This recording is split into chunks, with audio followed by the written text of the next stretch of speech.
नमस्ते प्रणाम दोस्तों। हम अपने चंदा देहाती लोकगीत चैनल पर आप सभी का बहुत बहुत स्वागत कर रहे हैं दोस्तों। और हम लोग चल रहे हैं आज ननद भाभी का नोक झोंक दर्द भरा आप लोगों को सोहर गीत सुनाने।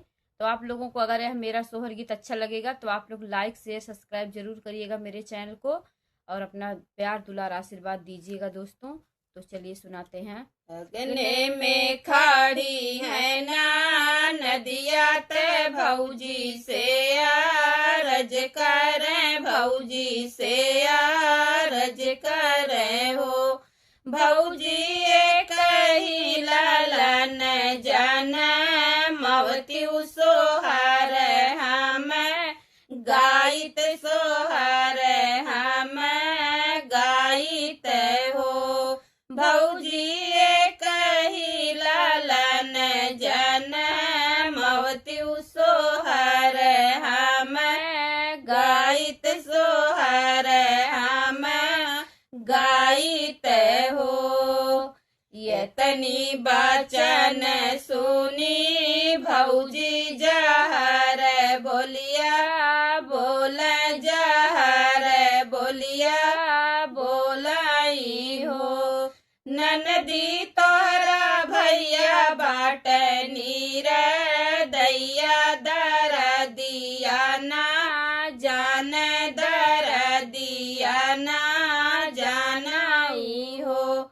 ननदी तोरा भैया बाट नीर दैया दर दिया ना जान दर दिया ना जानाई हो।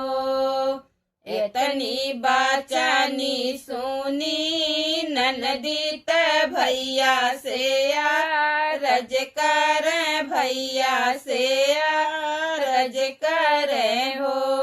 भैया एक ही लालन जन मौता सोहर हम गाइत सोहर हम गाइत हो।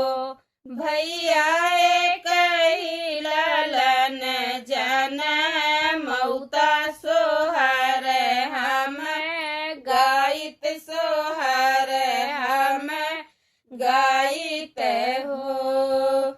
तसवात खेल बाबुर तर फेकल बाईर तर फेकल बाईर तरे हो। बहिनी घोड़वा चढ़ल आवे बिरना दुआरवा पर उतर दुआरवा पर उतराई हो। बहिनी घोड़वा चढ़ल आवे बिरना दुआरवा पर उतर दुआरवा पे उतराई हो। धाना खोली देती बाजार के वड़िया दर दिया हमारी बुझती उदार दिया हमारी बुझती हो। धाना खोली देती बाजार के वड़िया दर दिया हमारी बुझती उदार दिया हमारी बुझती हो। एक हाथे धानाया सु पोछ दूसरे के वाड़ी खोल दूसरे के वाड़ी खोल हो। बहिनी धकर धकर कर कर जवा सजन घरे आवे सजन घरे आवल हो। बहिनी धकर धकर कर कर जवा सजन घरे आवे सजन घरे आवई हो।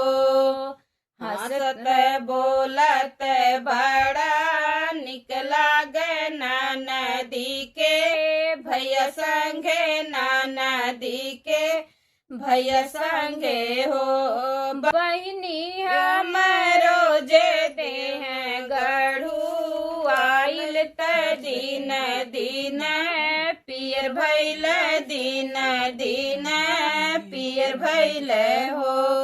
बहिनी हमारो जे देह गढ़ू आइल त दिन दिन पियर भैल दिन दिन पियर भैल हो।